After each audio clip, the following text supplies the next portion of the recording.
Welcome to EPG Pathshala. I am Aparna, working as scientist in MFPI Food Quality Control Laboratory, Professor Jaishankar, Telangana State Agricultural University, Hyderabad. Today, we will learn about the topic heat preservation and processing. As you all know that heat preservation and processing has been applied since ages for preserving and extending the shelf life of many kinds of food products. Today we will learn about the various types of heat preservation techniques. We will categorize them broadly into three categories and try to understand each category in detail. As we all know that the safety and storage life of many perishable foods can be enhanced by use of high temperatures to inactivate undesirable, disease-causing and spoilage microorganisms, and also to inactivate the enzymes which can lead to food spoilage. So there are three categories of heat treatment and heat preservation. The three categories of thermal preservation are blanching, pasteurization and commercial sterilization. Blanching, as you all know, is the most commonly utilized preservation technique. Blanching is one kind of thermal processing which is applied to many vegetables and some kinds of fruits by exposing them to either heated water or boiling water or steam for a short period of time. Blanching is a food processing operation which is designed specifically to inactivate the enzymes in the plant tissue so that the enzymatic degradation does not occur in the intervals between packaging and thermal processing or during the frozen storage or in the early stages of food dehydration and also after reconstitution of the dehydrated plant foods. It is also done to wilt the vegetable products so as to enable the packaging of the products into containers so that the proper fill weights can be achieved. That is, you can reduce a mass and volume of fruit or vegetable by blanching and reduce the volume and amount of the fruit. It is also done to drive off the inter and intercellular oxygen and other gases which are present in the plant tissues so that the containers will not be deformed by the release of the gases which are naturally present in the fruit and vegetable tissues. Apart from that, they will also make sure that the high internal pressures will not expand the gases within the container and will also permit the formation of a vacuum in the container after the thermal processing is done. So blanching is carried out as a pre-treatment for many kinds of fruit and vegetable processing either before dehydration or canning or any other preservation technique. After understanding the first heat treatment, that is blanching, let us now move forward to the second type of heat processing and preservation, that is pasteurization. Pasteurization is a very extensively used technology of heat preservation which is applied to many categories of foods. Pasteurization is a thermal process that involves using temperatures of at least 72 degrees centigrade for 15 seconds. It is also termed as high temperature short time pasteurization, or it is also called as HTST process. This kind of pasteurization of subjecting the food to at least 72 degrees centigrade for 15 seconds will be done prior to packaging of the food material. Acid foods which have got a pH of less than 4.6 are mainly pasteurized to inactivate the spoilage which can be caused due to microorganisms. Then we also have some pathogenic microorganisms which cannot grow and do not survive very well in acid foods, for example the citrus juices or apple juices, etc. In low-acid food products like milk, etc., the basis for preservation by pasteurization is to inactivate the pathogenic or the disease-causing bacteria and viruses.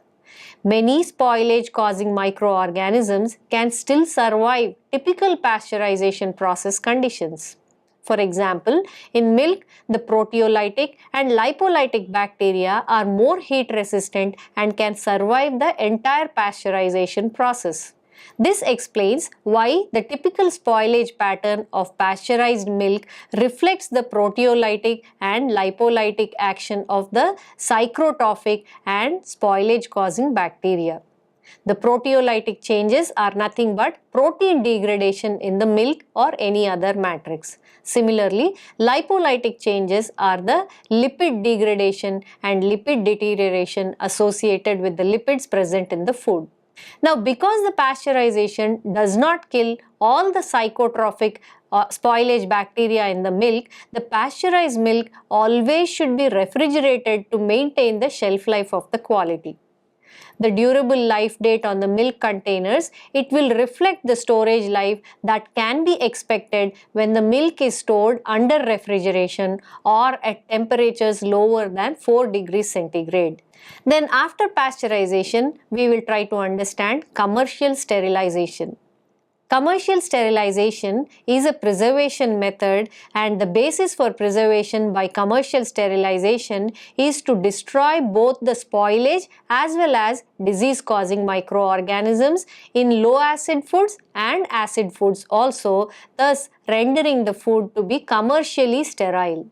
Commercially sterile means the condition obtained in any food that has been processed by the application of heat alone or in combination with other treatment to render the food free from any viable forms of microorganisms, which includes spores which are capable of growing in the food at temperatures at which the food is designed normally to be held during distribution, handling and storage. Therefore, commercial sterilization involves destruction of spoilage-causing bacteria and microorganisms as well as disease-causing microorganisms. Commercially, sterile foods may contain small numbers of thermophilic bacteria spores. However, the spores cannot germinate and produce actively growing cells at the room temperatures. After understanding pasteurization and commercial sterilization, let us now try to understand the next heat preservation technique, that is canning. Canning can be traced back to early 1800s when it was used during the World War II for preservation of foods for a longer period of time for the warriors who were fighting in the wars as well as seamen. Canning involves heating the food with a minimum treatment of at least 121 degrees centigrade moist heat for at least 15 minutes. The process usually involves pre-sealing the food in containers prior to heating and canning. Today, if a canned food is being sterilized, each food particle must receive the heat treatment. Today, if we want to know about the canned food and how it is being sterilized, we have to assume that each food particle must have received the treatment, heat treatment of 121 degrees centigrade for at least 15 minutes. When food is placed in a can, the heat treatment will change since heat transfer to the food takes place at a slower rate. Depending on the size of the can, the time to achieve the sterility can be anywhere between few minutes to several hours. Most commercially sterile products have a shelf life of at least 2 years or more than 2 years if stored under ambient conditions. After understanding canning, let us now try to understand the next heat preservation technique, that is UHT processing, ultra high temperature processing, and we will also understand aseptic packaging. The combination of ultra high temperature processing and aseptic packaging is another form of commercial sterilization.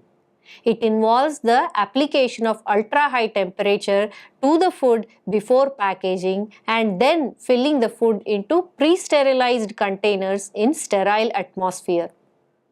This process will render the food shelf life and shelf stability and also commercial sterility without the need for refrigeration by storing the food under ambient conditions. Ultra high temperature processing and aseptic packaging is a relatively new development where the food will be heated to 140 to 150 degrees centigrade very rapidly by direct injection of steam held at a temperature for a short period of 4 to 6 seconds and then immediately cooling in a vacuum chamber to flash off the water added in the form of condensed steam. This is carried out as a continuous flow operation. The decrease in processing time due to higher temperature and the minimal come-up time and the cool-down time leads to a higher quality product. The ultra-high temperature processed food is packaged aseptically into pre-sterilized containers. These are usually cartons which are made from laminated plastic, aluminium and paper which are chemically sterilized with a combination of hydrogen peroxide and heat and then filled in the same piece of equipment which is housed in the sterile environment. The entire process right from processing until packaging takes place in aseptic condition only. There are other forms of packaging that can also be used in aseptic ultra high temperature processing, such as plastic cans, flexible pouches, thermoformed plastic containers, bag-in-box and bulk totes. Ultra high temperature aseptically packaged products have a shelf life of 6 months or more than that without refrigeration. It depends on the type of the packaging which is being used for packing the food material. For example, we have the Tetra Packs which are available in the market. The Tetra Pak cartons can eventually be more prone to perforations in the packaging layers, whereas the newer plastic bottles are more resistant to pinhole formation, allowing them to have longer shelf life even than the Tetra Packs. Let us see some examples of food products which are processed with ultra high temperature processing and aseptic packaging. We have the liquid products like milk, juices, cream, yogurt, wine, salad dressings, etc. And apart from that, we also have some semi-liquid and solid products like baby foods, tomato products, fruit and vegetable juices, soups, etc. which are processed with the ultra high temperature and aseptic packaging combination. Contrary to the popular opinion, ultra-high temperature processed milk and juices do not contain any added agents to provide the longer shelf life or storage at ambient temperature in the laminated cartons. The products are preserved exclusively through application of heat. It is critical that the sterilized products are transferred into the packaging equipment under aseptic conditions only to avoid contamination after thermal processing.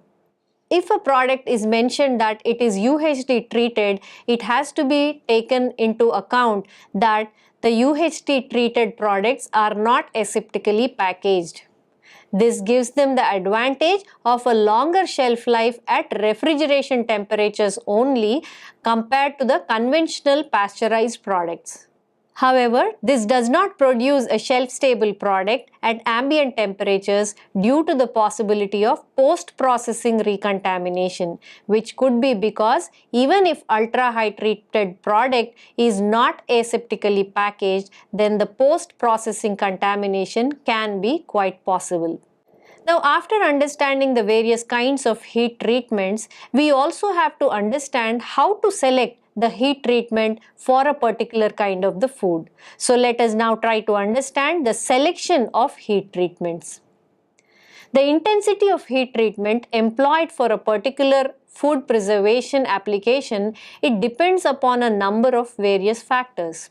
The main considerations in selecting the required temperature and time conditions for thermal processing are: what is actually the objective or purpose, whether it is just blanching or pasteurization or to get a commercially sterile product. Then we also need to understand if there are any additional preservation and processing steps, or whether it is just a combined preservation technique method. Then we also need to understand what are the physical and chemical properties of the food and the type of the food for which the heat treatment has to be given. We also need to understand what is the heat resistance of microorganisms which is present in particular food. After understanding the objective, purpose, any additional preservative steps required, the physical and chemical properties of the food, and the kind of heat resistance in the microorganisms which are present in the food, we have to proceed with selection of the type and application of heat preservation method.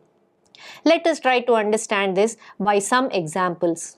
Foods that will be consumed within a short period of time after processing can have storage life extended by a combination of just simple pasteurization and refrigerated storage. For example, the pasteurized milk, which will be pasteurized, vacuum packaged, and will be consumed by the consumers. Similarly, cured meat also. Then if we want longer storage times at ambient temperature in evacuated sealed containers, it requires the use of commercial sterilization. Then if the time and temperature combination required for pasteurization and commercial sterilization is determined by the most heat resistant, disease causing and spoilage causing microorganisms in a particular food commodity, then we will have to select a combination of heat preservation techniques. For a particular kind of food commodity, the type of thermal processing operation and the rate of heat penetration into the slowest heating portion of the food within a particular container are always governed by the food's physical property. Whether the food is a solid food or a liquid food, or some solid particles are suspended in a liquid food. It is also essential to understand the chemical properties of the food. That is, the pH, the fat content, the presence or absence of any heat-inducible thickening agents, and the food components that have protective or antagonic effects on the thermal resistance of microorganisms. So after understanding all these physical, chemical and other parameters, it is imperative that thermal processing and preservation process should be designed so that the slowest heating portion of the food commodity also receives the specified time temperature thermal treatment to minimize the risk of illness or post-processing spoilage. The thermal processes applied to the foods are governed by heat resistance of the microorganisms in the food. In low acid foods, which are to be thermally processed and vacuum sealed within the gas tight containers, the microorganisms of most concern is Clostridium botulinum. The habitat of Clostridium botulinum can be soil, that is through agricultural or forest produce which enters into the food. Then it could also be through water, whether we are using fresh water or brackish water or marine water.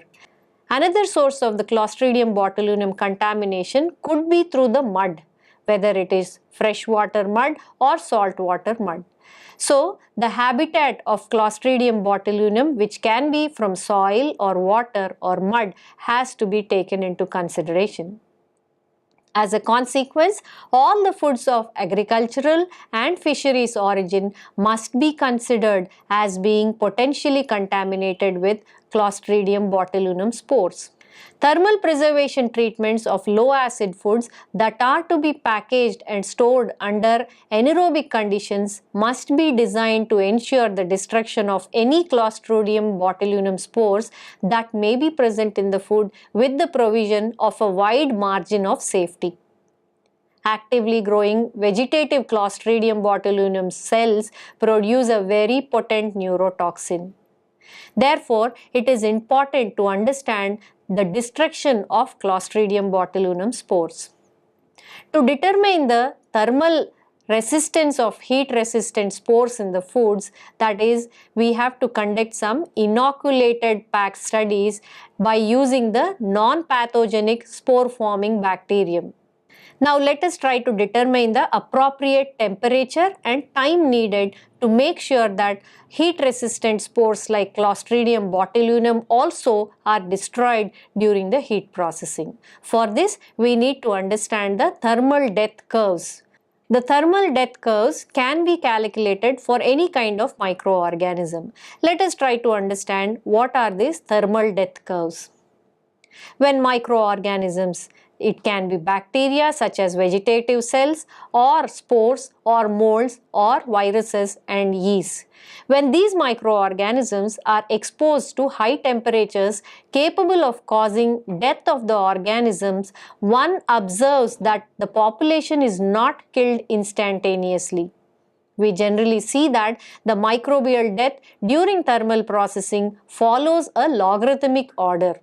This means that bacteria are killed by heat at a rate that is nearly proportional to the number of microorganisms which are present in the system and in the system which is being heated.